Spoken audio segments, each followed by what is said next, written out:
Bonsoir chers téléspectateurs et bienvenue à votre émission Le Monde Inconnu. Nous sommes ravis de vous revoir ce soir. Le plaisir est pour nous et bien sûr pour vous. Alors depuis quelques années, en fait depuis juste avant l'interruption, nous avons commencé à vous parler de la mystique de l'alimentation. Nous avons pu voir quoi manger et pourquoi manger. Bien sûr, nous avons également eu le temps de voir ce que c'est que le rituel de l'alimentation. Ce soir, nous allons parler de toute autre chose, mais tout en restant dans le cadre de l'alimentation. Et comme d'habitude, je suis accompagnée du professeur Emmanuel Glipote, qui est le concepteur de l'émission. Bonsoir, professeur. Bonsoir Laura Gatt, bonsoir, un bonsoir renouvelé à tous les téléspectateurs de Canal 2 International qui nous suivent et tous ceux qui nous suivent sur YouTube, parce que l'émission se retrouve sur YouTube pour une rediffusion ou alors pour pouvoir la suivre permanemment.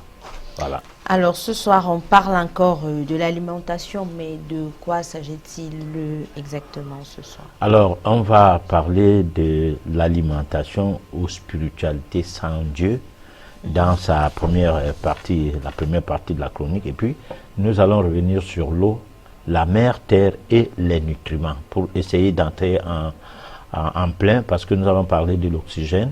Oui. On s'est apaisanti sur l'air. Alors, on avait, parlant de l'oxygène, il était question nous étions en train de signaler qu'il y avait 3 types d'aliments, dont l'air était déjà le tout premier type de ces 3 types. Aujourd'hui, on va aborder le côté eau comme deuxième type et la mer terre qui nous donne des nutriments comme troisième type. Voilà. Alors vous l'aviez compris, nous allons faire le tour aujourd'hui des différents types d'alimentation. Nous allons passer 90 minutes ensemble. Bien sûr, vous aurez votre chronique qui se décline en 2 parties. Vous aurez également la réflexion et également la possibilité de participer à votre émission en nous envoyant des messages via le numéro qui va s'afficher sur le bas de votre petit écran. Alors moi, ce que je vais vous demander, c'est de vous installer convenablement parce que le train va quitter la gare et le prochain arrêt, c'est la chronique de ce soir, la première partie.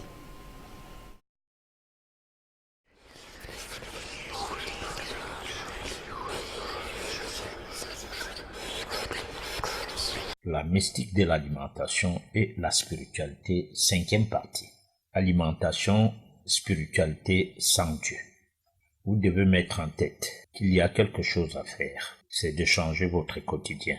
C'est de savoir que vos conversations se doivent être au premier chef moral et spirituel interne à vous. C'est-à-dire qu'avant toute chose, c'est au-dedans de vous qu'il faut s'adresser, s'agissant de votre cathédrale de l'âme.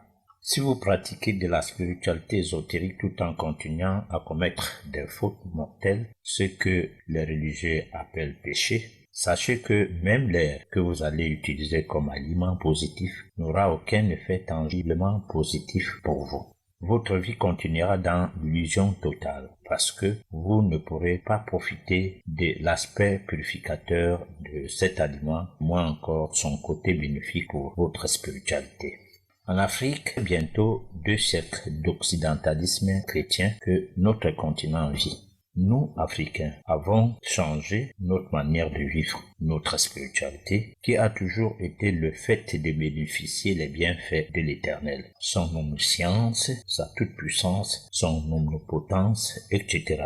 Un Dieu sans rival, sans opposant, ne fût-ce le Satan ou le diable, tels que les Occidentaux nous plongent dans une espèce de croyance soutenue, pourtant sans issue. Aujourd'hui, ce concept imposé de force depuis l'époque de l'esclavage, période à laquelle tout aurait commencé, et les esclavagistes devenus les colons, colonisant ainsi la quasi-totalité de la planète, ont fini par faire croire que la spiritualité et la religion étaient la même chose. Sauf que les colonisés acquis à cette cause ont oublié une chose, que les 10 colons n'étaient que des immoraux et sanguinaires, plus animés par un dessein, celui d'exploitation de l'homme par l'homme. Utilisant l'arme à feu, outre le fusil, ils ont eu à imposer leurs idées de mesquinerie partout, touchant tous les domaines de la vie, entre autres la religion, l'éducation, etc. Comme c'est les colons qui sont des véritables seigneurs de notre planète, un de 10 prédateurs de la jungle humaine dans laquelle nous tous vivons, ils ont fait à ce que leur hégémonie règne sur tous et brille de tout feu. Ils ont toujours fait croire que seul le Dieu de leur évangélisation est le vrai Dieu, sans pouvoir le prouver. Malgré cela, la majorité des Africains y croient. Ils pensent qu'à l'absence de la croyance en ce Dieu, cette divinité taillée sur mesure, il n'y a pas de spiritualité possible. On a fini par croire que ces deux mots, religion et spiritualité, sont synonymes, traits à la croyance en Dieu, d'où le paradoxe de la contradiction. Si la spiritualité signifie religion au sens occidental du terme, cela voudra dire croyance en Dieu, mais ceci ne sera pas vrai.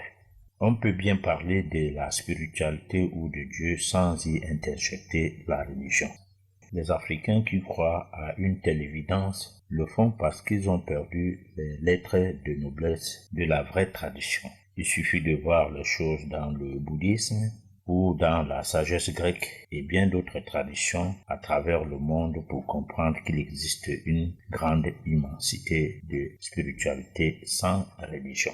Une telle spiritualité fait un cas d'école où la spiritualité elle-même est mise en évidence et s'enseigne dès le bas âge. On forme tout le monde sur comment se comporter au cours d'une journée donnée. Du réveil au coucher, en passant par la nuit jusqu'au lendemain, et rien n'est fait au hasard. On sait comment s'alimenter spirituellement, l'air, l'eau et les nutriments. Ce que d'aucuns baptiseraient une véritable spiritualité sans Dieu.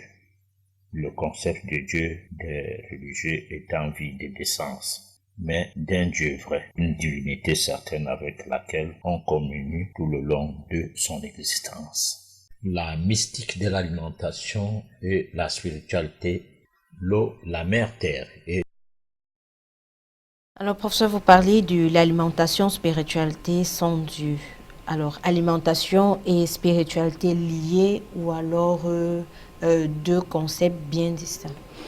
Moi, je pense que c'est lié, parce que nous constatons qu'à la naissance du bébé, les premiers gestes, c'est qu'il met les doigts dans la bouche, ou bien il approche sa main vers la bouche.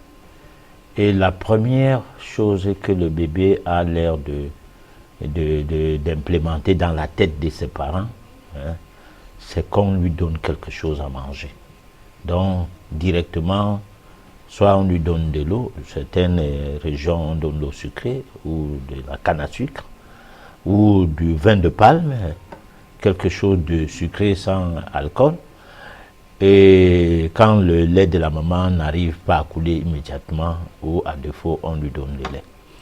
Ce qui veut dire que nous sommes liés à quelque chose, ce qui entretient la vie en nous.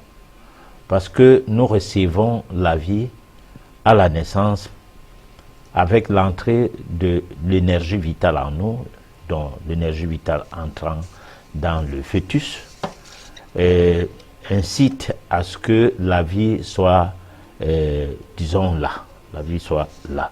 Donc on parle du bébé, on ne parle pas de mort-né.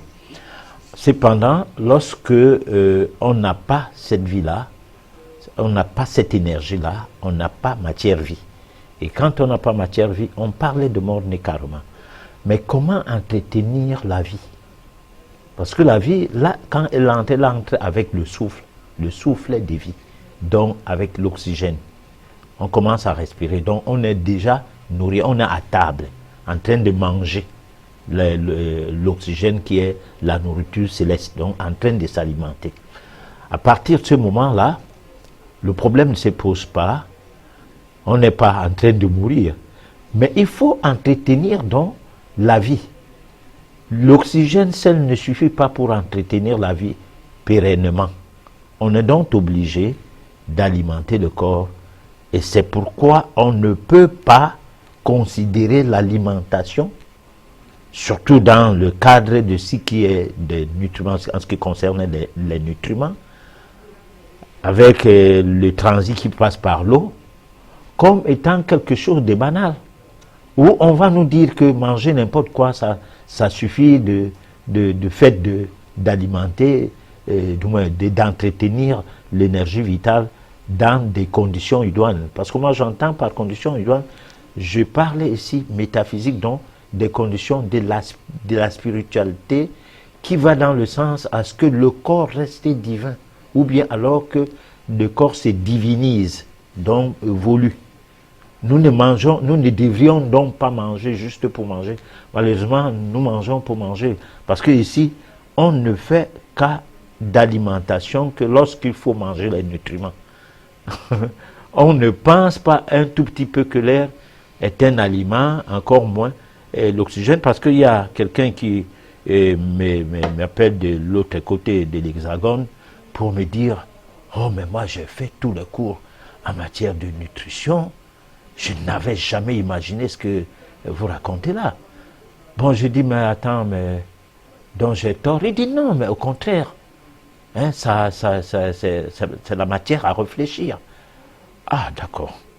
Ça m'a soulagé un peu, je croyais que j'ai fait un crime. Voilà. Alors, professeur, dans la chronique, vous parlez tout d'abord de l'état d'esprit parce que vous dites qu'il faut qu'on pense positif, sinon l'air que nous allons respirer ne nous servirait à rien. Quel rapport fait-on donc entre la positivité que nous devons avoir en nous et l'alimentation, puisque c'est de ça qu'il est question? Alors, il faut que les gens comprennent une chose. Nous avons longtemps été pilonnés, du moins on a pilonné longtemps notre cerveau à nous raconter des histoires. Et seulement, ces histoires n'ont que amené notre manière de réfléchir comme si la vie était un combat. Alors, on ne cesse de le dire d'ailleurs. On dit souvent, la vie est un combat. Et on soutient seulement ça. Et puis avec des philosophes, des psychanalystes, des prêtres et tout, vraiment, tu sens que le col là, c'est de la bidonnerie. Parce que comment on peut imaginer que la vie qui est un phénomène énigmatique, tu vas combattre contre ça comment? Étant donné qu'il faut avoir la notice de ces phénomènes-là. Nous avons les notices de nos appareillages, que ce soit dans l'équipement électroménager, que ce soit les voitures que nous avons, tout ça, on a des notices, on sait que à tel moment, il faut vidanger le moteur, à tel autre moment, il faut mettre de l'eau, il faut mettre de l'huile, il faut carburer. Tout ça, on sait. Mais on ne sait rien de la vie. Rien. On ne sait même pas qu'est-ce que c'est que la vie. Parce qu'on ne sait même pas pourquoi on respire. On ne sait même pas l'utilité de la respiration dans le sens à pouvoir introduire ça dans l'éducation scolaire comme un phénomène à étudier et à comprendre. Parce qu'il y a des fois même même dans ces universités-là, il y a des phénomènes qu'on apprend seulement, mais on ne comprend pas. Et puis dans le fait de réciter les cours, on a un diplôme et on se vante. Non. Voilà la vie qui est un combat. La vie alors c'est quoi? Nous allons vers la vie ou la vie vient vers nous? Qui peut expliquer? Et alors le combat là on le fait comment? Parce que les gens sont bornés sur des subterfuges de ce qu'ils appellent ambition, avenir. Hein, moi je vais me chercher, je cherche mon avenir. Qu'est-ce que c'est que l'avenir? L'avenir c'est truander les gens, amasser les sous, construire des maisons, paraître et après s'effacer, hein, après le trépas. Alors on ne se pose pas des questions. Donc il faut que les idées reçues, conçues par des imposteurs, parce que ce soit sur le plan scolaire, que ce soit sur le plan religieux, que ce soit les politiques qu'on mène dans le social, tout ça, ça a pris base avec des imposteurs. Il y a eu là-dedans de grands universitaires, entre guillemets, Freud, Louis Pasteur, tous ces gens étaient des imposteurs. C'est reconnu aujourd'hui, on ne s'en cache plus. Alors, c'est sur ces genres de raisonnements, pour ne même pas dire d'idées, hein, préconçues, sorties de nulle part, que tout démarre. Et c'est sur ça qu'on met le socle de l'éducation. Et si l'éducation cesse d'être l'initiation, c'est-à-dire l'apprentissage qui va vers comment comprendre le fonctionnement de l'univers et comment s'intégrer, du moins comment intégrer en soi cet univers pour ressortir son identité. Rien à faire. Tout cela amène à ce que nous croyons. Nous croyons, on croit en Dieu. On croit en Dieu alors comment? On croit en Dieu par le biais d'une croyance aveugle, de l'espérance, dont la foi. Croire, c'est voir, c'est palper, c'est tangibiliser. Croire n'est pas une histoire de rêver des choses qu'on vous a racontées, parce que ceux qui vous racontent ces choses-là, eux-mêmes ne croient même pas à ça.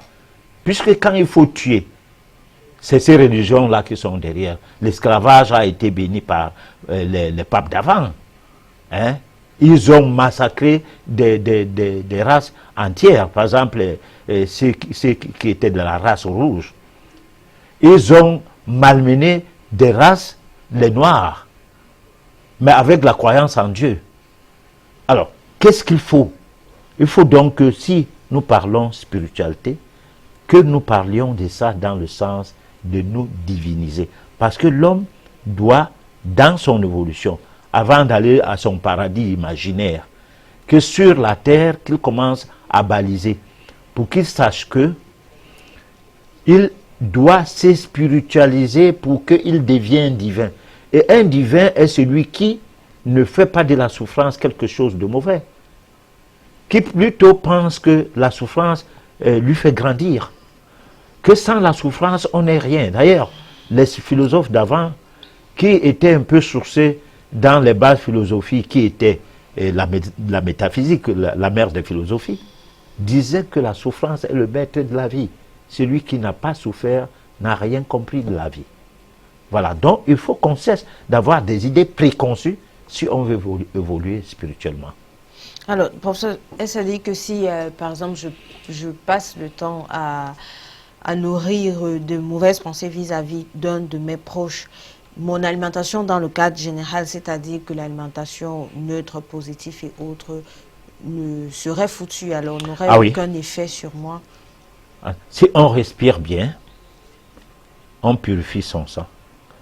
Et l'oxygène ayant purifié le sang en même temps, le sang va véhiculer l'oxygène jusqu'au niveau du cerveau. Le cerveau sera purifié. Ça veut donc dire que si on est en train de mal se nourrir, par exemple de l'aliment céleste qui est l'oxygène, il y a des risques que le cerveau soit aussi en déphasage total avec des bonnes idées et des bons comportements. Résultat, la relation qu'on a avec le spirituel, c'est-à-dire l'envie de s'élever dans le domaine spirituel avec nous, cette relation-là va se rompre. Encore que nous ne respirons pas déjà bien, nous mangeons mal, nous ne buvons pas de l'eau. Bon, c'est tellement difficile pour nous d'avoir des bonnes idées. Moi, je vois mal un président de la République aller faire du footing, venir au lieu de manger les caviars des pourries nourritures qui sont proposées par l'industrie alimentaire, des nourritures qui n'ont rien à voir avec l'essence. Au lieu de manger ça, il vient manger la végétation, ce qui pousse du sol, comme un soubassement de son alimentation. C'est pourquoi ces gens-là sont sans scrupules souvent. Ce n'est pas de leur faute. Ils sont dans un environnement où derrière eux se trouvent des gros groupes mafiosistes. Et ces groupes-là veulent voir des gens jouer la vedette. Parce que dans les pays développés, lorsqu'on parlait des histoires de démocratie, les mêmes gens gèrent les pays des centenaires, mais ont des scoutistes, des petites vedettes qu'ils mettent là pour 3, 4, 5 ans. Alors, c'est les gens-là qui, eux, ailleurs, maintiennent les autres au pouvoir pendant longtemps, parce qu'ils ne trouvent pas dans leur environnement les gens qu'ils peuvent marionner facilement. C'est comme en télévision, au cours de la journée, cette chaîne de télévision a eu plusieurs émissions. mais les techniciens étaient les mêmes. C'est ça la démocratie en Amérique, c'est ça la démocratie en France, chez les Occidentaux. Bon, en Afrique, c'est une autre chose. C'est quelque chose qui ressemble qu'on dit à quelqu'un, si tu quittes là, on te tue. Et on dit à sa population, à travers leurs médias, que c'est un dictateur. On vous met en déphasage avec votre population. Et là maintenant, vous n'avez ni le derrière du côté de la population, ni le devant vers eux, parce que vous flottez. Résultat, comment la population de ces pays-là peut-elle se spiritualiser? Lorsque les problèmes d'équilibre sur le plan social ne sont pas résolus, les gens ne peuvent que végéter vers des croyances en Dieu, qui sont d'ailleurs des croyances imposées, exportées vers nous. L'Afrique a un problème. Je ne parle pas politique, je parle métaphysique. Et là, la métaphysique va droit dans le social et touche tous les corps du social. Voilà. Alors, professeur, vous parlez de l'alimentation comme étant une spiritualité sans Dieu. Alors, est-ce à dire que il y aurait... Alors, je voudrais savoir plutôt le lien, parce qu'on dit alimentation, spiritualité sans Dieu. Donc, on n'a pas besoin d'une appartenance à un groupe religieux quelconque pour pouvoir bien s'alimenter et vivre sa spiritualité sans Dieu à travers son alimentation. En réalité, si ma question peut être répondue, je dirais tout simplement oui. On n'a pas besoin d'aller à l'église catholique, protestante, donc au christianisme ou chez les musulmans. Ils ne savent pas manger. Leur alimentation est en déphasage total avec le spirituel. Ils n'ont pas le regard sur la chose de Dieu de la même manière que ce serait nécessaire. Là, je m'explique. Ils torturent les bêtes pour les manger. Et ils en font une alimentation permanente. Donc, ils versent le sang. Dans certains de ces livres, par exemple, dans la Bible, c'est écrit « Ne tuez point ». On n'a pas dit « Ne tuez point l'homme ».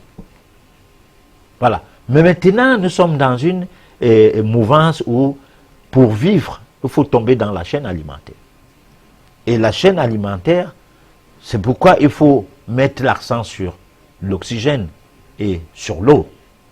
Et mettre l'accent sur le fait que les nutriments sont des éléments négatifs. Et c'est la négation, nous l'avions dit au cours de l'édition antérieure, que ce n'est pas forcément dangereux, que ce n'est pas forcément le danger. Mais la négation des nutriments ici, c'est que c'est à partir des mauvais nutriments que nous avons le cancer, nous avons les fibrons, les kystes, les tumeurs, tout ce que nous avons comme maladies dégénératives. Nous avons des maladies cardiovasculaires et tout, qui sont des maladies dites de civilisation, dites maladies alimentaires. Alors, à partir de là, on devrait comprendre qu'à l'église, il n'y a pas bouffonnerie nulle part que là-bas. Et alors, dans cet état d'esprit, on parlait de quel Dieu? On parlait de Dieu dans la spiritualité, ou on parlait de Dieu dans l'affairisme, pour gagner les adeptes et avoir de quoi bien manger. Alors, c'est ça la question. Alors, professeur, faites-nous et donnez-nous effectivement la différence entre la spiritualité et la religion. Je crois que ça va faire partie d'un thème qu'on va bien élaborer, mais pour répondre à la question, alors la religion, c'est un concept qui part sur le principe de relier l'homme, de l'homme qui veut se relier à Dieu. Donc, l'homme conçoit Dieu comme une entité qui serait quelque part et qu'il doit aller vers religion. Veut dire aller vers cette entité. Maintenant, là-dedans, il y a des obédiences. Il y a des obédiences, ce que disent les judéo-chrétiens, c'est d'abord le paradis et l'enfer. Et après, c'est Satan et Dieu. Ça fait deux entités à part. Peut-être à part entière, je ne sais pas, mais à part. À part pourquoi? Parce que l'un s'occupe de l'enfer, donc comment glisser les gens dans l'enfer. L'autre s'occupe de comment glisser les gens vers le paradis. Alors, c'est des concepts qui voudraient que les gens deviennent des adeptes.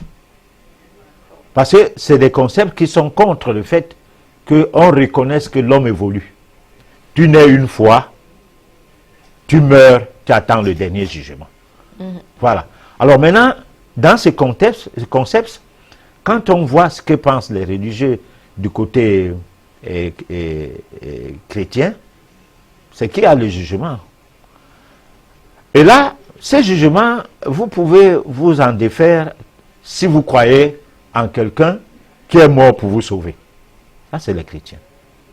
Les musulmans ne pensent pas qu'il peut y avoir une réminiscence de péché basée sur le fait que quelqu'un est mort pour eux.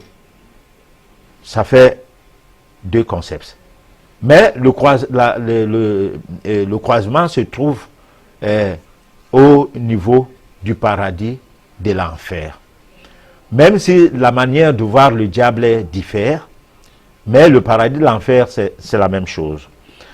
Cependant, dans ces concepts religieux, la place de Dieu est comme le chef de gouvernement, du moins le chef d'un État, qui a un opposant de taille qu'on appelle le diable.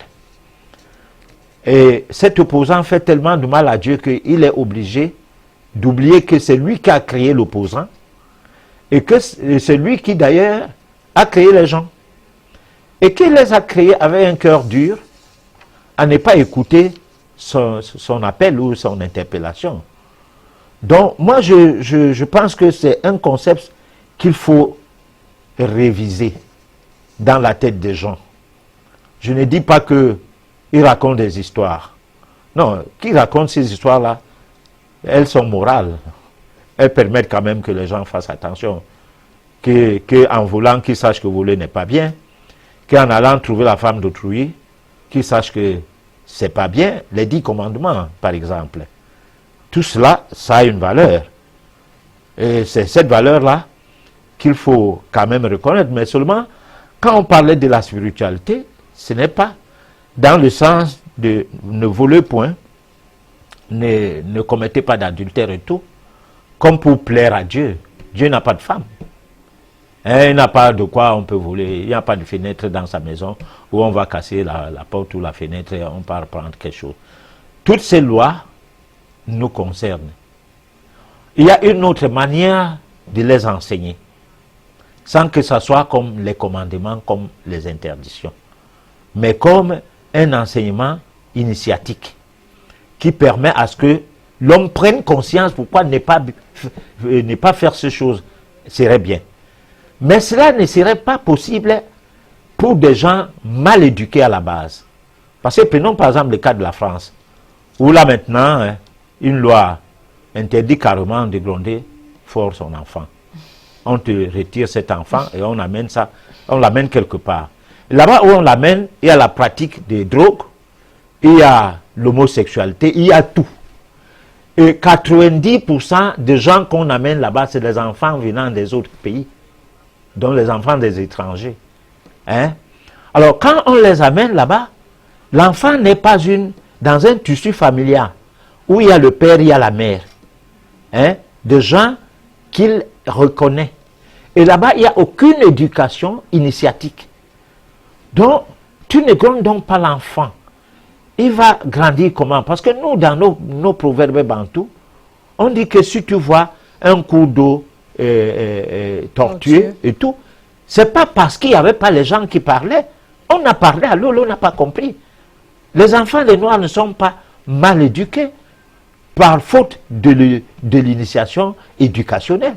Simplement parce que le tempérament d'un être humain en est ainsi. Mais sauf que nous, longtemps avant, il n'y avait pas de prison, il n'y avait pas des agresseurs, il n'y avait pas des malfaiteurs au même titre que ce que nous avons aujourd'hui, parce que les qui agressent les gens en route, les qui font les hold-up dans les banques et tout, c'est les gens qui ont appris une mauvaise manière de vivre dans des films d'action, des films de fiction, où on ne montre que la guerre, on ne montre que la brutalité, la méchanceté dans ces films. Si bien que les va en guerre que sont les Européens ont formé les gens à ne faire que des meurtres. Et pendant ce temps, on a mis quelque part des palais qu'on a baptisés palais de justice, où la loi elle-même, elle est interprétable de manière motivante. C'est-à-dire, si on motive bien le juge, il regarde bien la loi là, dans quel sens il peut l'amener, et on vous dit qu'il n'y a pas de loi parfaite, mais il y a quand même les lois. Alors, on va proposer à nos téléspectateurs la deuxième partie qui nous donnera plus d'éléments sur l'eau, la mer, terre et les nutriments qui font partie de l'alimentation, spiritualité sans Dieu. C'est la deuxième partie de votre chronique. La mystique de l'alimentation et la spiritualité, l'eau, la mer, terre et les nutriments. S'agissant de l'alimentation spirituelle, depuis lors, nous parlons de 3 types d'aliments. L'aliment positif, l'air ou l'oxygène. L'aliment neutre, l'hydrogène ou l'eau. Et l'aliment négatif, les nutriments. L'air nous vient du Père Céleste. Nous y revenons pour dire qu'en d'autres termes, c'est un cadeau du ciel. En tant qu'aliment, nous avons pris suffisamment du temps pour vous en parler.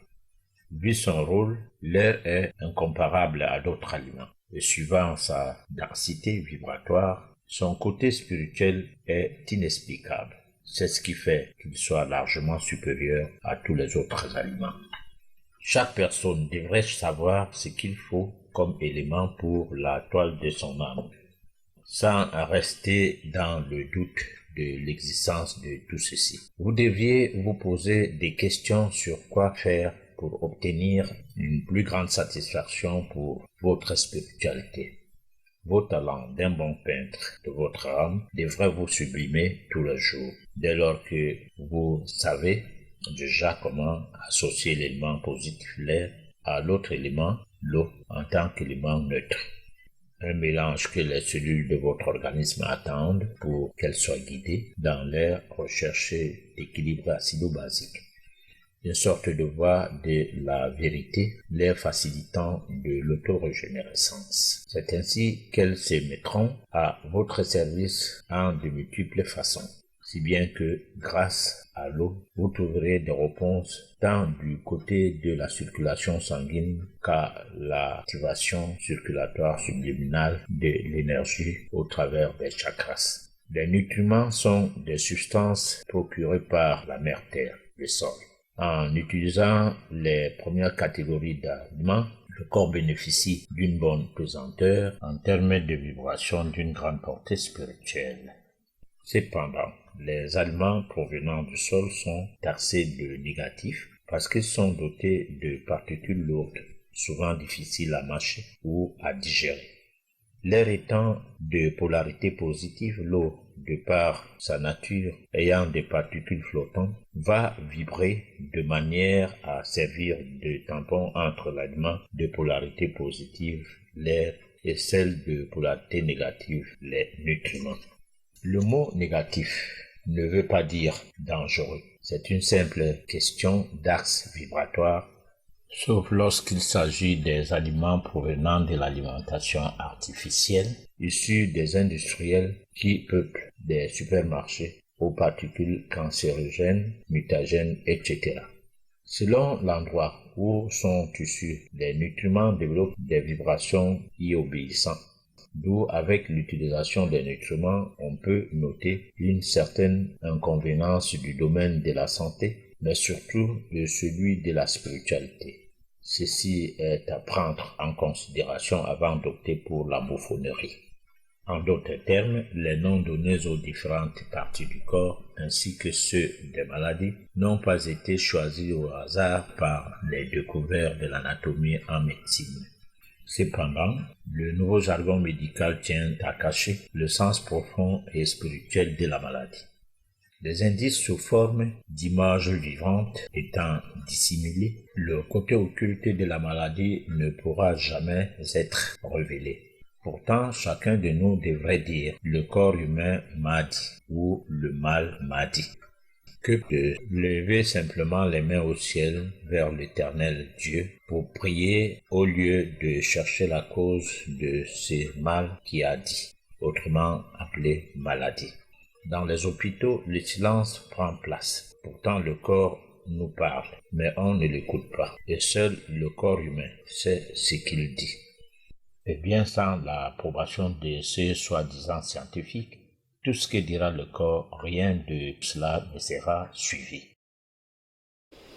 Alors, professeur, vous parliez de l'eau, la mer, tels les nutriments. Nous rappelons que nous avions déjà eu à parler de l'air comme l'aliment positif.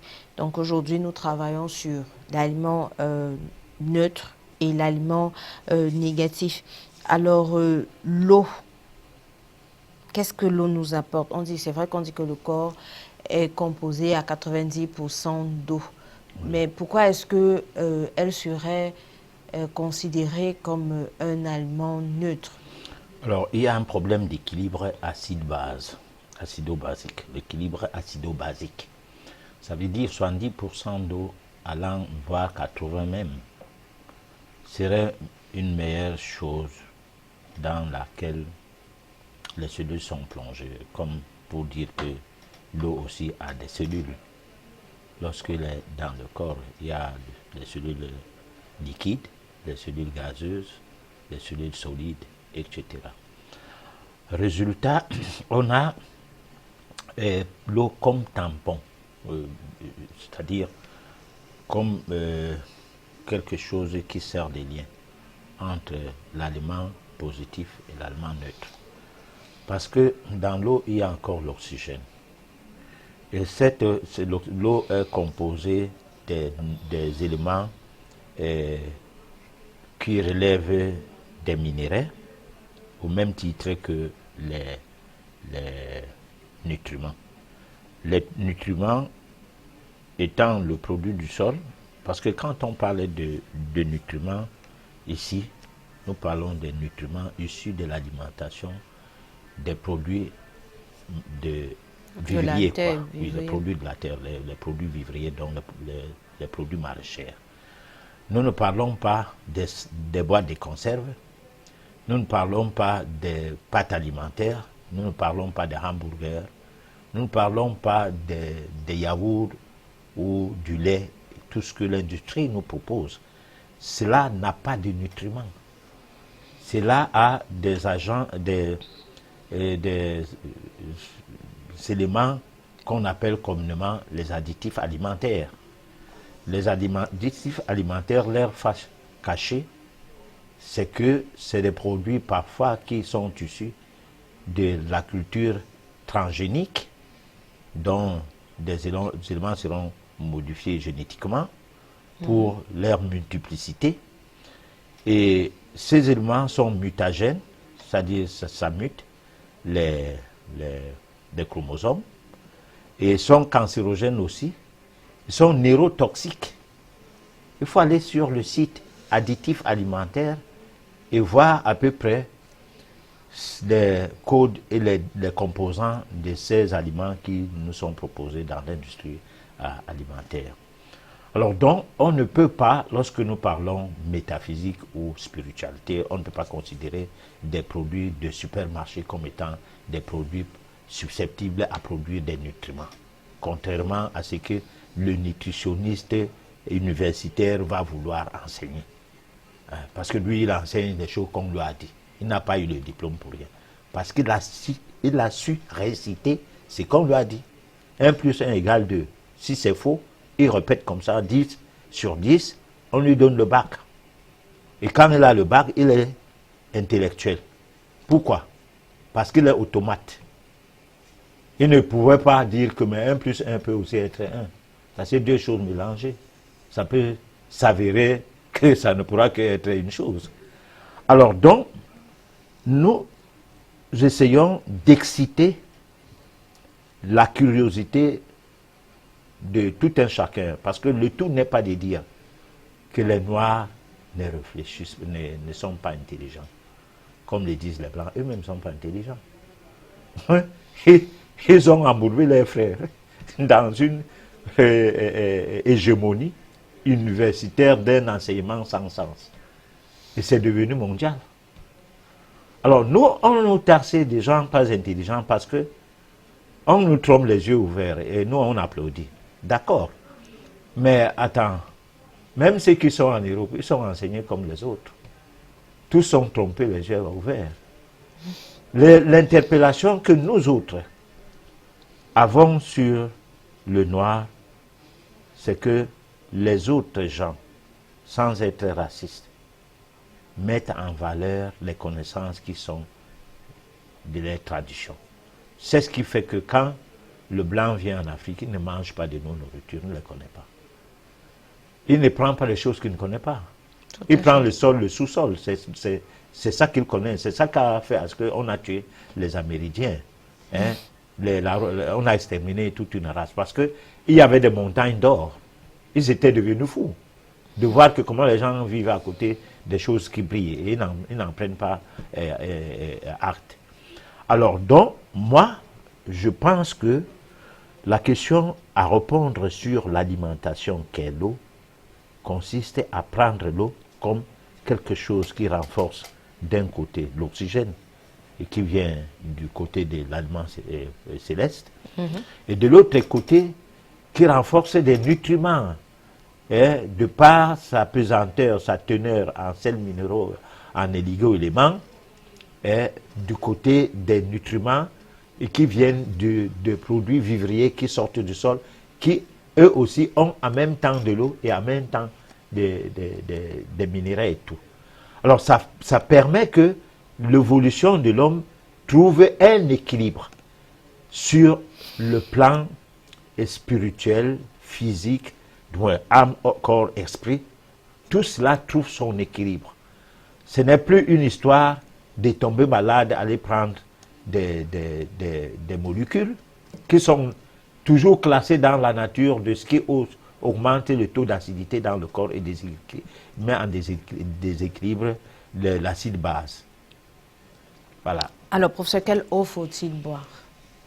Alors, il faut boire l'eau, déjà, parce que nous allons faire une émission dans l'avenir pour expliquer la composition de l'eau et son caractère spirituel, comme nous sommes en train de parler de l'alimentation spirituelle de manière globale.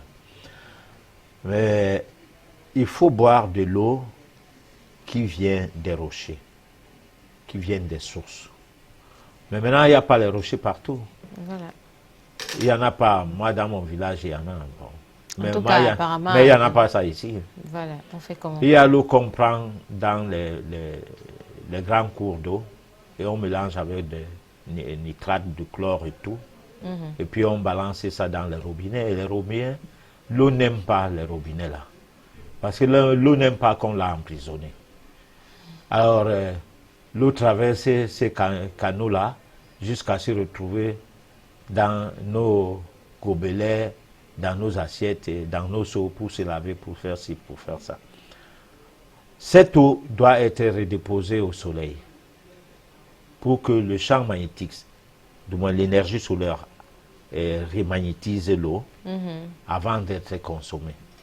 Mais maintenant, sur quel endroit on va déposer cette eau? Il y a la poussière, il y a les débris des gaz qui viennent des tuyaux d'échappement des véhicules, le plomb et tout. Alors, nous sommes en ville vraiment très assaillis. Alors, maintenant, le modernisme, c'est la ville. Parce que quand les gens disent que celui qui est riche est celui qui a toutes ces choses-là, ils ne comprennent pas grand-chose. La vie nous a révélé quelque chose. On est né avec rien, même quand on meurt avec tout l'ordre sur soi, on est parti sans rien. Parce que c'est des choses, si on enterre quelqu'un avec de l'or, c'est de quoi attirer l'attention des exhumeurs pour qu'on vienne même, comment je dirais ça, on vient voler cette oui, eau. bon, disons en termes clairs, je voulais trouver les termes qui est idoine. C'est qu'on va obliger à ce qu'on vient profaner la tombe. Profaner, voilà le mot. Profaner la tombe. Pour rien.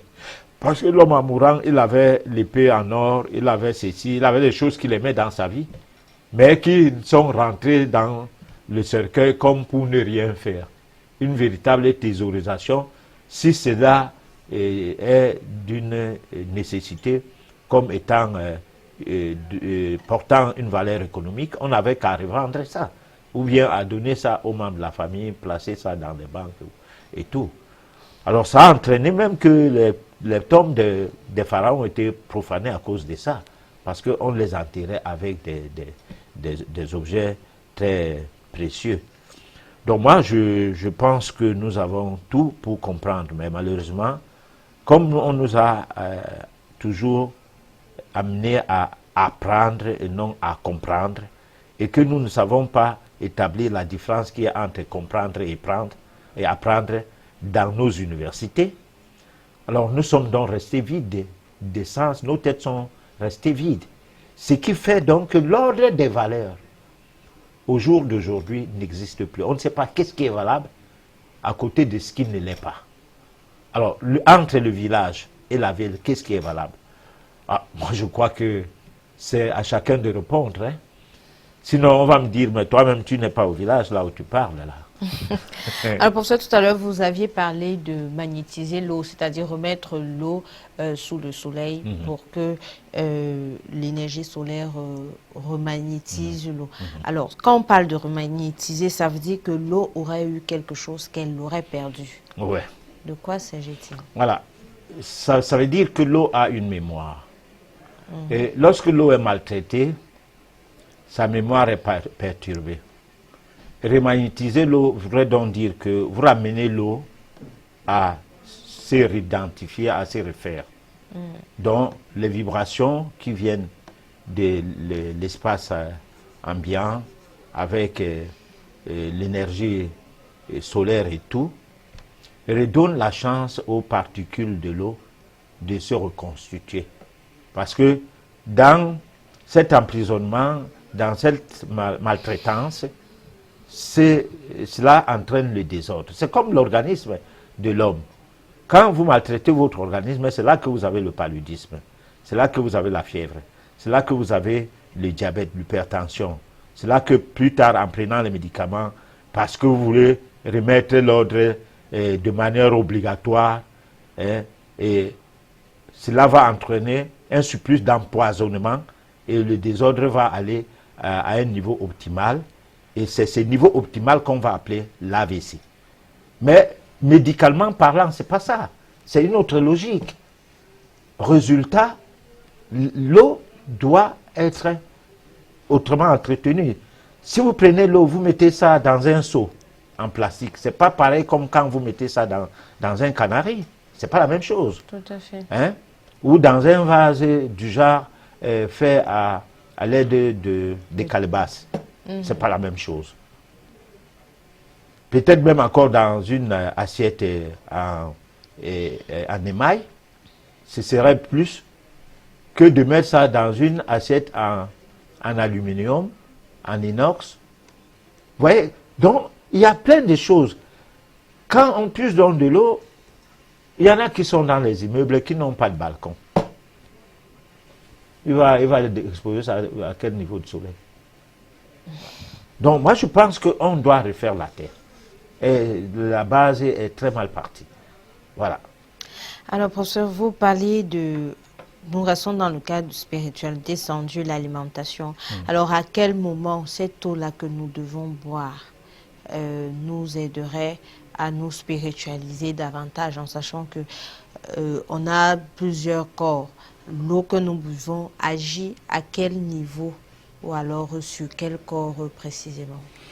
Alors, l'eau que nous buvons, d'abord, doit aider à ce que l'air que nous avons consommé puisse circuler dans les bonnes conditions, parce que l'eau va entrer d'abord dans le sang. Donc, ça va agir aussi dans le sang. Mais l'eau va agir partant du tube digestif. À partir de la bouche, on ne doit pas avaler l'eau sans tenir compte que l'ingurgiter, l'ensaliver sera aussi quelque chose de bien.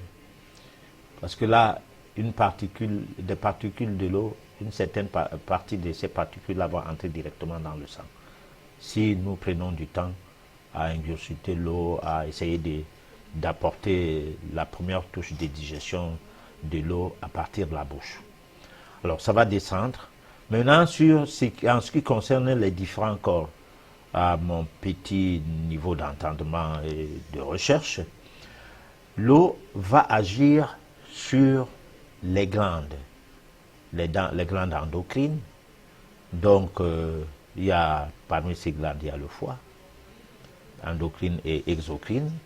Il y a le pancréas, avant d'atteindre le niveau des autres glandes au travers de son action, à travers l'action menée au niveau du sang. Maintenant, concernant ces parties et ces différents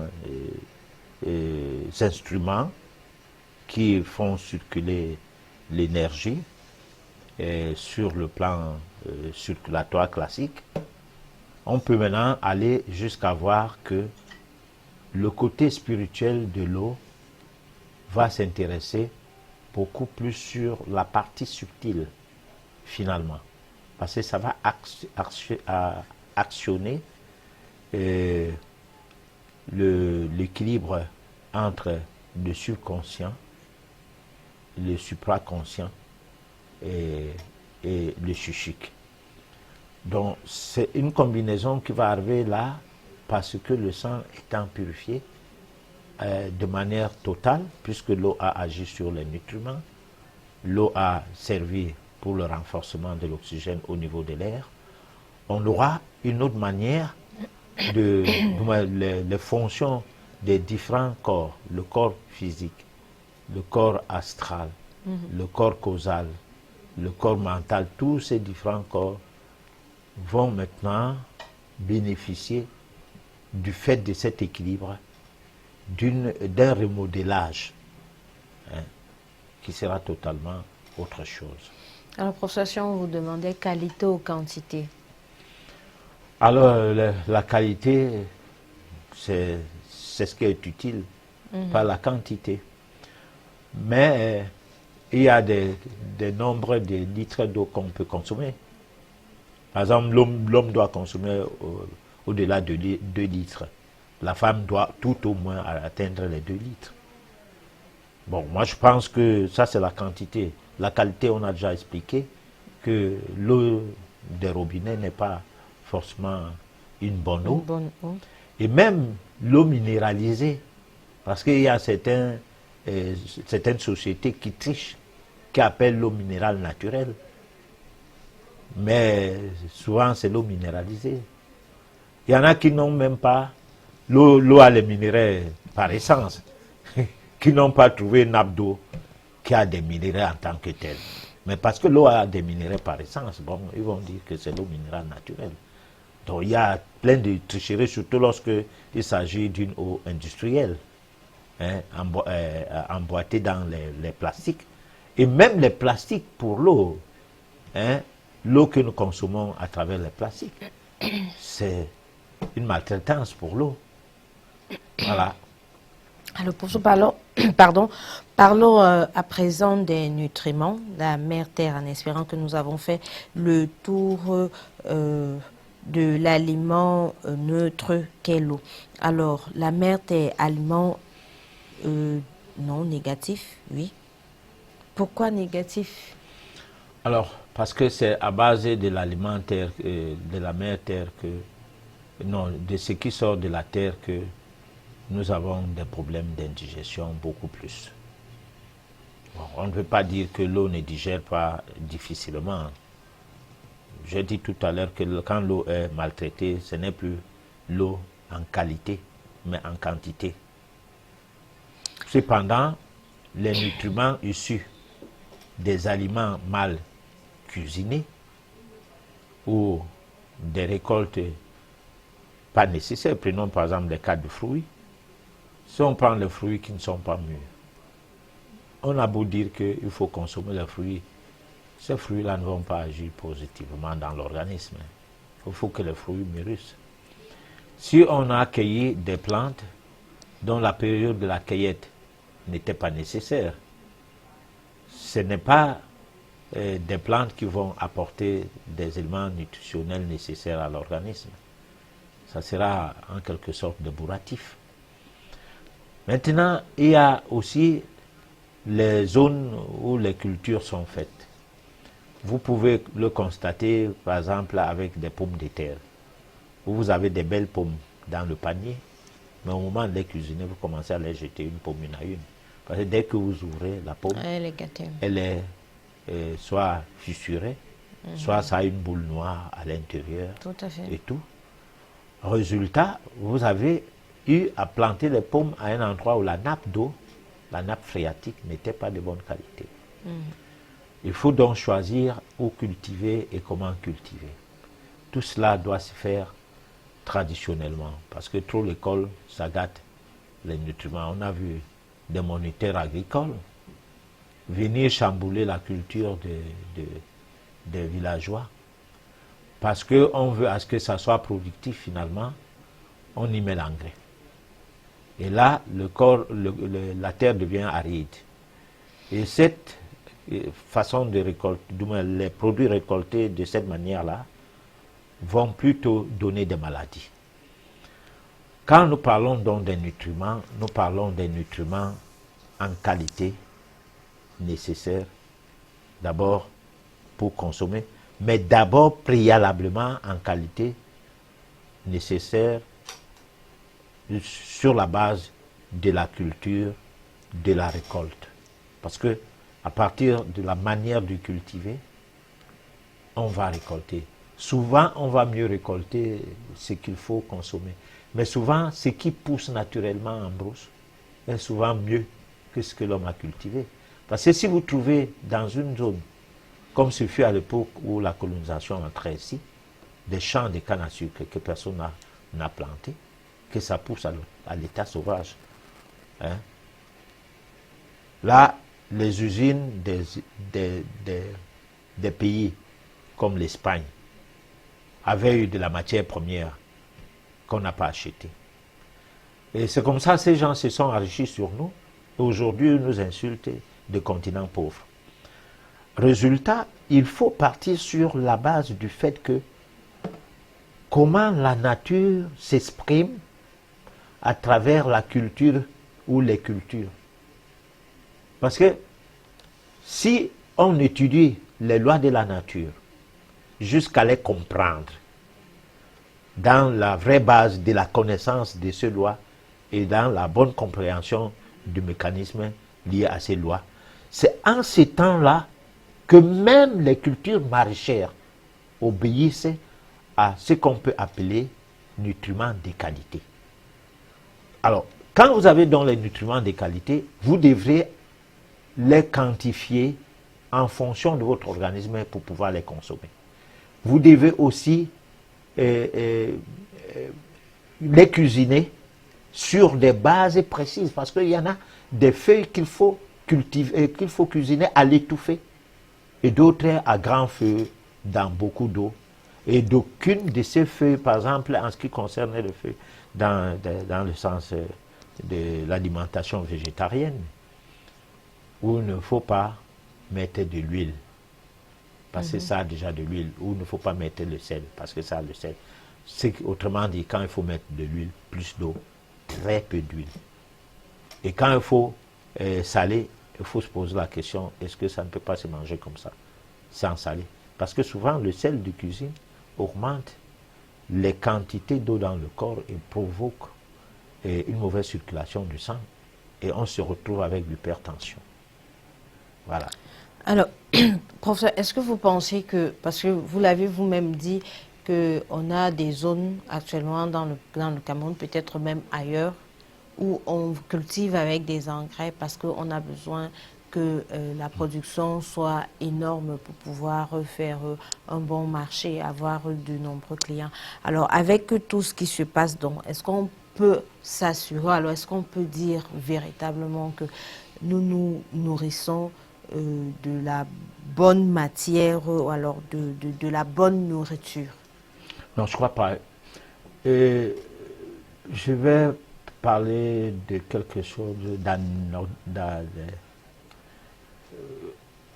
d'anormal, peut-être de dire. Une fois, j'ai assisté, du moins, j'étais invité à une rencontre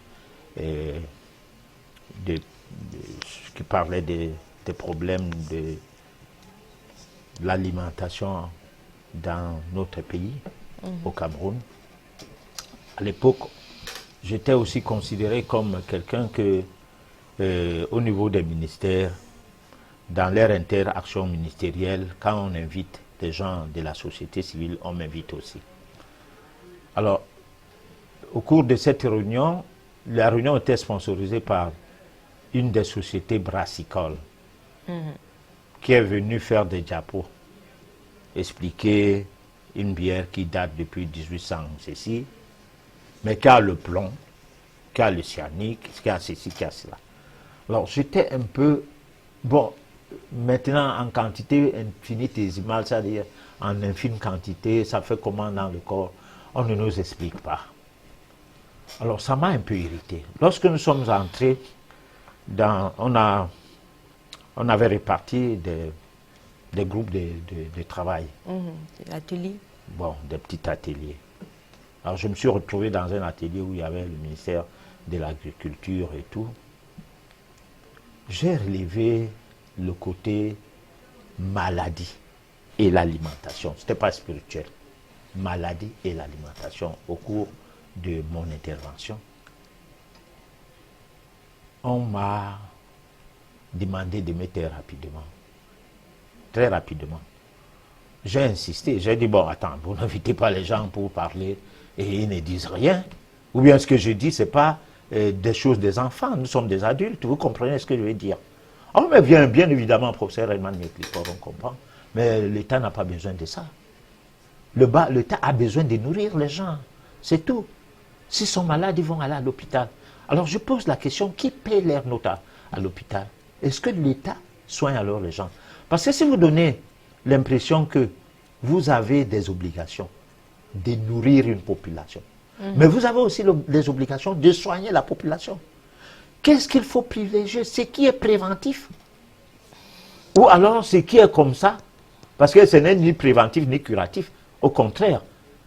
C'est quoi finalement l'État? C'était la dernière fois que je sois invité. Depuis cette époque jusqu'à aujourd'hui, on ne m'invite plus. Je suis persona non grata. Parce que il ne faut pas faire réfléchir les gens. Mais on ne comprend pas une chose. Une population est productive lorsqu'elle est en bonne santé. L'État économise de l'argent à ne pas acheter des produits ailleurs, des produits chers, et ne pas avoir des embargos de médicaments lorsqu'il y a des problèmes à l'interne, comme ce fut le cas en Côte d'Ivoire, si la population n'est pas malade. Et pour qu'une population ne soit pas malade, on doit s'en tenir à partir des églises, à partir de l'école et à partir des familles. La prévention est la chose la plus facile à enseigner. Par contre, guérir les malades, c'est la chose la plus difficile. C'est pour cette raison que les diabétologues ont eux-mêmes le diabète. Les ophtalmologues portent les lunettes eux-mêmes. Hein? Les entérogastrologues ont des problèmes d'estomac jusqu'au cancer d'estomac d'aucuns. Après qu'on les zigouillait, sous prétexte qu'on a fait une intervention chirurgicale, quelque temps ils décèdent. On a eu des cas comme ça des directeurs d'hôpitaux. Hein? Ici au Cameroun, je ne cite pas le nom ni l'hôpital. Après une intervention, quelques semaines après, il décède. Il était entérogastrologue, il a été même délégué provincial à l'époque de la santé. Donc, il y a quelque chose qui ne va pas. Et il faut aujourd'hui que la métaphysique soit enseignée aux humains pour qu'ils relèvent l'équivoque. Parce qu'on ne peut pas dire qu'on va les enseigner la spiritualité. La spiritualité, c'est déjà enseigné. On a vu ce que ça a donné. Voilà.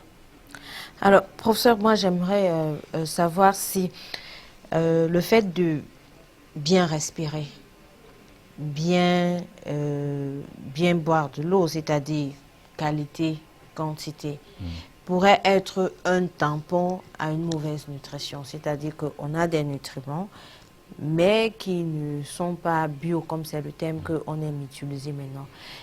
Est-ce que les deux, c'est-à-dire l'élément positif, l'élément neutre, impeccable, pourrait aider à ce que l'élément négatif ne puisse pas avoir un impact néfaste sur la santé et bien sûr sur la spiritualité?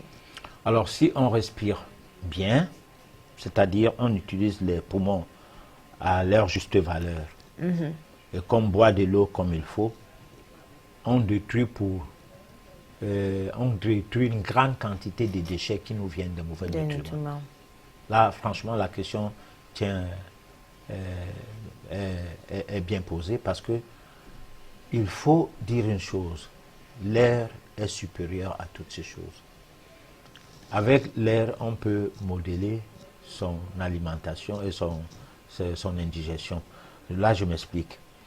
Si vous aviez des pratiques respiratoires qui sont bien ordonnées, bien organisées et tout, une constipation peut être soignée sans utiliser les laxatifs, rien qu'en respirant de manière normale. Maintenant, quand vous ajoutez à cette manière de respirer de manière rythmique, de manière, disons, anormale, parce qu'en fait, nous, on respire de manière normale comme on est assis là, non. Bon, donc de manière anormale un peu, c'est-à-dire cadencer la respiration, respirer conséquemment, vouloir respirer pour comprendre, pour agir, faire agir le corps, serait une manière anormale. Mais sauf que ce serait aussi une manière de mieux utiliser ses poumons et de bien pourvir le sang de ce qui est nécessaire pour l'alimenter en matière d'oxygène. Et cela va autant le dire alimenter en même temps le cerveau. Et là, on va se purifier rien qu'en respirant de manière conséquente. Maintenant, à côté de ça, on prend de l'eau aussi. Ça renforce ce qui ferait ce qui ferait l'oxygène et tout, donc la respiration. Si les nutriments, on n'en prend pas tellement, parce que là, le problème qui est, s'il faut manger les spaghettis, les œufs non fécondés dont la poule ne connaît pas le coq, là, Dieu a été con en créant le coq et en créant la poule. On a nos œufs, on s'en fout. Alors on prend ces œufs-là, on considère que c'est l'œuf dont le jaune n'existe pas, c'est le gris. Résultat, on mange le cancer, plus les boîtes de conserve et tout ça là, ça fait un bâchage. On a bâché le plat, et puis on se met avec du pain, comme si là, cela ne suffisait pas, une boisson chaude, puis une sucrerie qu'on va appeler le jus. On est artificiellement en train de bombarder son organisme avec une pesanteur d'acide qui ne dit pas son nom. Et c'est cet acide-là qui sera mythogène, tératogène, cancérogène et tout. Maintenant, il faut respirer 4 fois plus, 10 fois plus, et boire suffisamment de l'eau, et inciter à ce que ces produits-là, qui ne sont pas biodégradables dans l'organisme, qui sont en rétention pour se déposer quelque part, pour devenir le cancer, pour se déposer quelque part, pour devenir un fibrome, pour se déposer quelque part, ou pour salir le sang de manière totale et avoir la leucémie, donc le cancer du sang. Alors, je crois que là, la respiration sera pénible, parce que là, il faut faire des exercices de respiration en même temps du sport. Voilà. D'accord, nous allons proposer à nos téléspectateurs la réflexion de ce soir et on revient juste après pour la suite des questions. À savoir que depuis quelques mois, par exemple, je suis végétarienne. J'avais vraiment beaucoup de difficultés par rapport à la façon dont on traitait les animaux principalement. Je ne suis pas contre le fait de manger de la viande parce que moi j'ai une vision un petit peu chamanique en fait où je considère que les humains comme les animaux, comme les plantes en fait sont sur un même pied d'égalité. Donc à partir de là, si je mange des plantes, qu'est-ce qui m'empêche en fait de manger de la viande? Voilà. Bon, d'un point de vue éthique, là, j'avais pas vraiment de. c'était pas, mon éthique se posait pas à ce niveau-là, elle se posait plus justement à la façon dont on élève les animaux, à la façon dont on les traite, à la façon dont on les abat. Pour moi, c'était plus possible avec tous les scandales qu'il y a eu. J'ai vu d'autres choses en plus passer sur Internet dont je vous en fais grâce, hein, si ça vous intéresse, allez voir par vous-même. Mais au vu des différents scandales, au vu de certaines choses que l'on fait subir aux animaux pour notre propre plaisir gustatif, non, c'était pas possible. C'était pas possible. Bon, déjà, ça faisait un moment que j'avais arrêté de manger comment dire ça, des jeunes animaux, des bébés animaux, des enfants, enfin, du veau, ce genre de choses, parce que pour moi, je comprends pas pourquoi en fait on laisserait pas les animaux vivre leur vie et puis bah, quand ils sont vieux et que voilà, dans ce cas, on peut les tuer de façon humaine et puis dans ce cas consommer leur viande. Ça fait partie du cycle de la nature, donc pourquoi pas? Pourquoi pas? Voilà. Euh, là, ça me poserait pas de problème en fait. Par contre, le reste, oui, me pose des problèmes. Et je me suis rendu compte, donc, pour répondre à cette fameuse question, qu'avoir une certaine alimentation, en fait, m'aidait à, à répondre, en fait, à mes valeurs personnelles. Manger avec le cycle de la nature, donc acheter des fruits de saison, ça évite de les faire venir de loin, ça évite...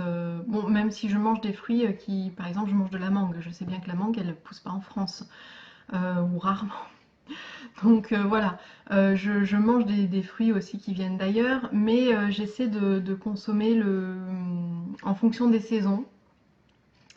Le plus possible pour respecter voilà, le rythme de la nature aussi. Je fais beaucoup attention aussi au côté bio, puisque du coup, ce qui est valable pour les animaux est valable aussi pour les plantes pour moi, donc c'est-à-dire respecter la plante, essayer un maximum justement de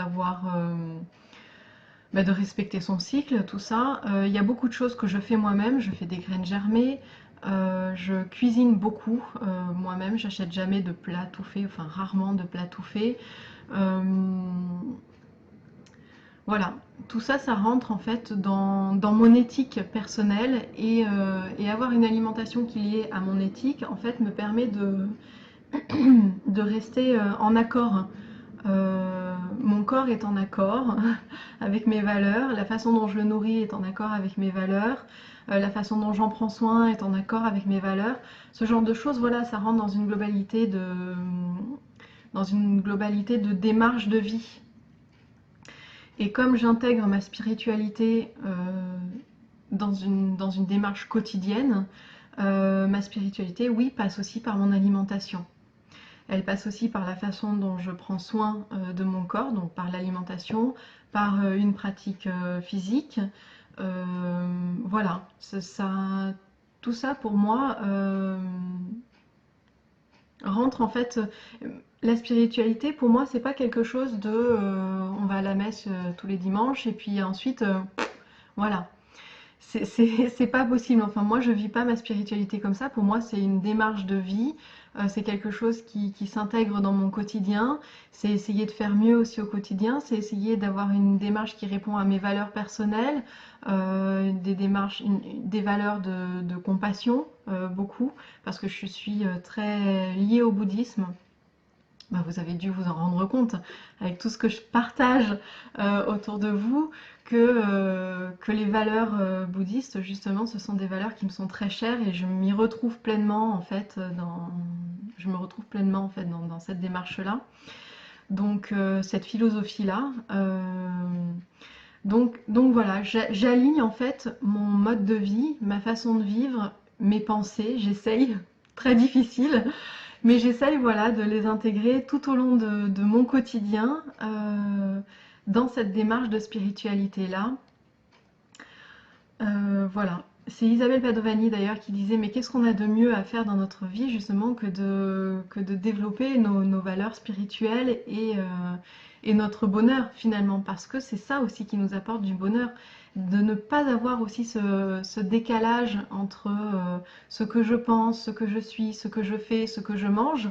Ça crée comme ça, si on est en décalage, ça va créer justement des tensions en fait en nous. Alors que quand on est aligné avec tout ce que l'on croit, dans toutes les démarches que l'on fait et dans toute la façon de la façon dont on vit en fait dans notre quotidien, vous allez voir que vous allez vous aligner, vous allez vous sentir unifié en fait dans votre corps, dans votre esprit, et ça fait beaucoup de bien. C'est très apaisant et très reposant en fait. Alors, nous voici de retour sur le plateau. Professeur, je crois que nous avons, nos téléspectateurs ont compris de quoi il était question sur la vidéo que nous venons de passer. Avant de donner la possibilité, ou alors de répondre aux questions que les uns et les autres ont posées, j'aimerais poser une toute dernière question. Alors, expliquez-nous ce qui se passe quand nous mangeons mal en termes de spiritualité, c'est-à-dire l'impact du mauvais, de la mauvaise alimentation sur notre spiritualité. Alors, la spiritualité, c'est quelque chose que nous voulons nous-mêmes, où nous nous vantons de ça, dans le but de notre élévation ou de l'élévation de notre âme. Alors, lorsque nous mangeons mal, nous mettons en mal l'évolution de notre âme. Parce que le corps cesse d'être sain. Et même la Bible chrétienne dit dans un corps sain se trouve l'âme saine. Donc on ne peut pas avoir un corps malade et penser aller au paradis. C'est impossible. Si vous mourrez de la maladie, heureusement que nous on ne croit pas au paradis, on croit à la réincarnation. Vous allez réincarner pour réparer. Jusqu'à un jour, vous spiritualisez, vous divinisez et puis vous montez. Parce que tout le monde est appelé à évoluer. Mais s'il faut partir sur la base de ce que dit l'Église, c'est que plein de gens, conformément à la Bible, sont déjà en enfer. Tous ceux qui sont morts de maladie.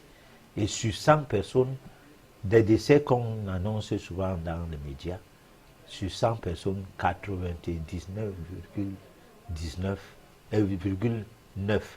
sont morts de maladie. Donc tous sont allés en enfer. Voilà, parce que c'est bien dit. Je ne sais pas, un Corinthien 7 ou quoi, qui dit bien que dans un corps sain habite une âme saine. Donc si tu meurs de maladie, ça veut dire que tu vas en enfer. Comment croire alors à des choses comme ça? Ah, c'est ça. Parce que parce qu'on ne veut pas faire comprendre aux gens que nous sommes appelés à évoluer. Pourtant, on est parti de l'état de bébé à l'état de vieillesse. On a traversé les étapes. Aussi, le côté spirituel de notre vie même traverse les étapes.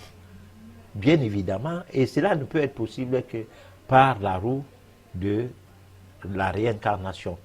Hein, c'est là que vous vous retrouvez à un niveau où certaines fautes d'hier sont corrigées et aujourd'hui on continue avec d'autres, ainsi de suite, jusqu'à ne plus commettre des fautes.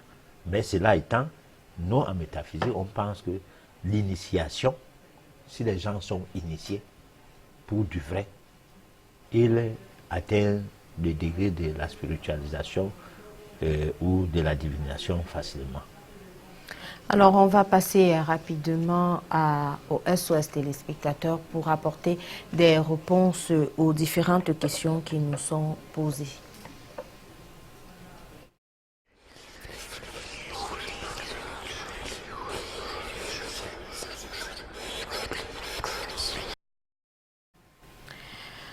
Alors, Safeti voudrait savoir, il s'excuse déjà du fait qu'il est hors sujet, mais il voudrait savoir pourquoi est-ce que chaque fois qu'il lit la Bible, son corps se met subitement à chauffer. Alors là, je ne peux pas expliquer.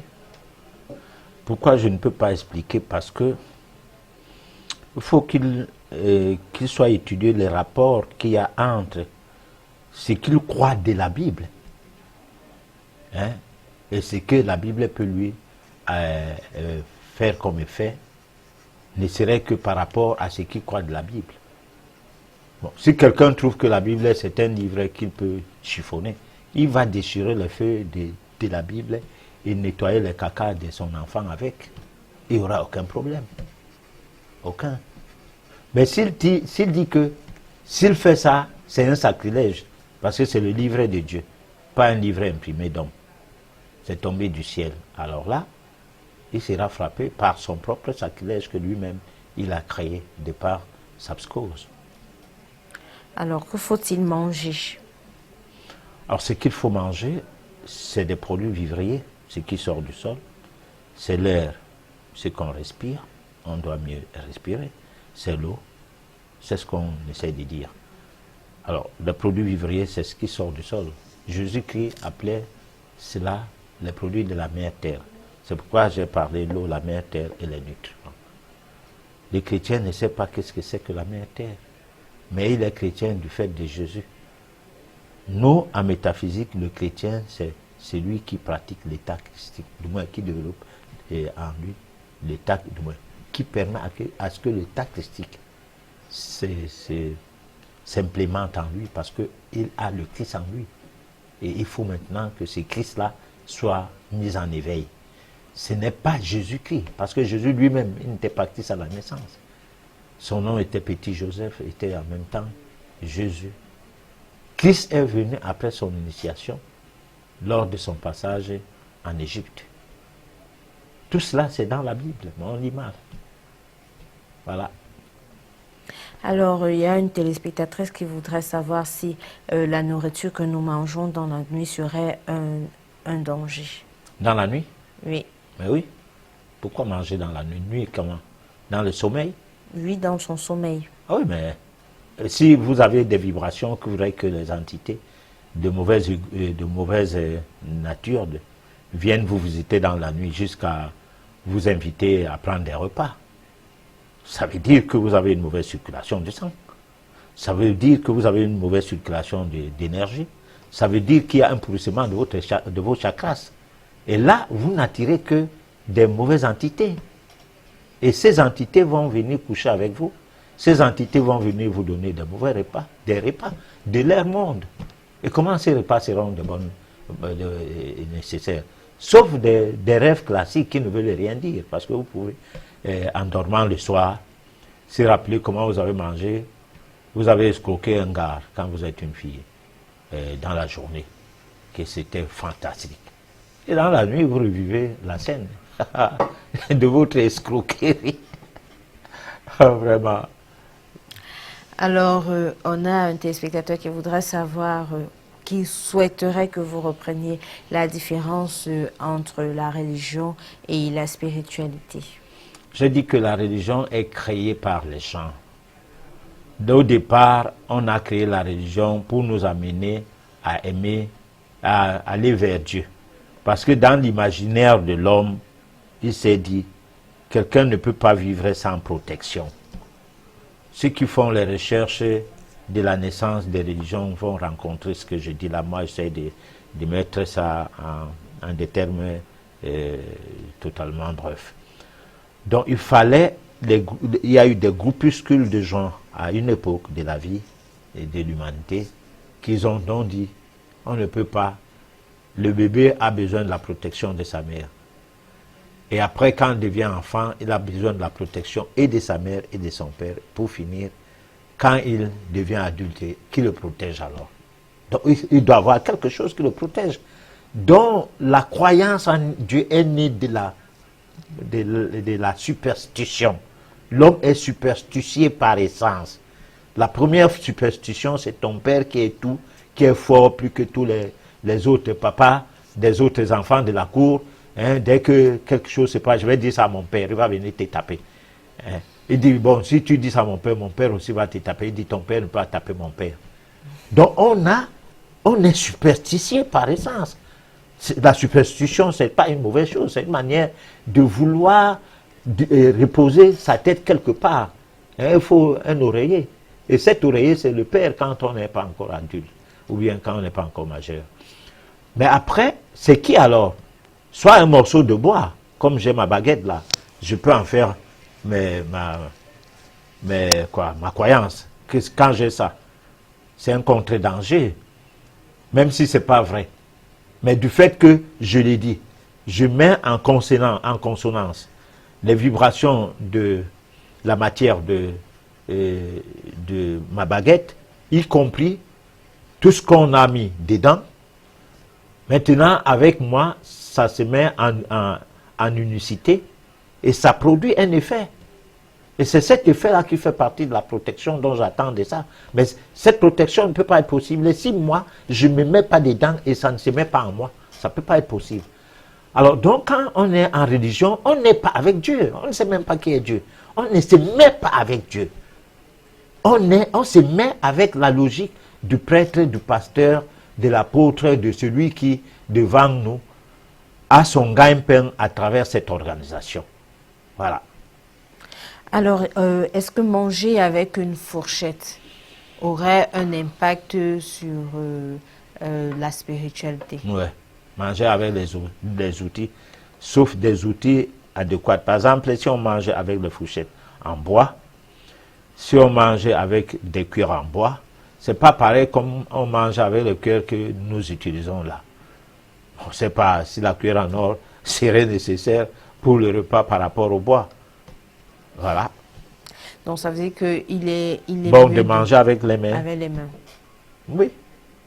C'est bon de manger avec. Moi, si je suis avec une personne, on est dans un restaurant, lave carrément ses mains, d'ailleurs, même s'il ne lave pas les mains. Bon, mais on suppose qu'il a salué les mauvais gens et tout. Et se met à mettre les doigts dans le plat et manger. Moi, je trouve qu'il fait quelque chose de fabuleux. C'est tout. Alors, si vous niez la foi en Jésus, comment comprendre donc certains faits qui impliquent le satanisme, dont si Dieu n'existe pas, comment le diable existerait-il? Alors, on ne nie pas la croyance en Jésus, à Oumyobe, à le Kwame Nkrumah, à le Mumba, et à bien d'autres gens qui ont donné un enseignement qui avait pour but de faire à ce que l'exploitation de l'homme cesse, de l'homme par l'homme cesse. On ne peut pas dire que ces gens-là étaient inutiles. De me dire, je n'ai jamais dit que Jésus, ou il n'est pas existé du tout, ou son existence n'avait pas de sens. Qu'il n'ait pas existé et ce qu'on enseigne de lui a un sens. Ce qui veut dire qu'on a fait exister quelque chose qui a un sens. Cependant, le christianisme, c'est pour les gens qui ont été colonisés spirituellement. C'est une donne importée pour l'abrutissement de l'Afrique. Pourquoi avant il n'y avait pas ça? Donc, le blanc, il est venu avec le bon repas, le bon Dieu, les bons habits, les bons oxygènes, les bonnes voitures. Tout est bon du blanc. Rien n'est bon du noir. Mais au moins, sur le plan spirituel, je crois que le blanc ne nous a pas créés.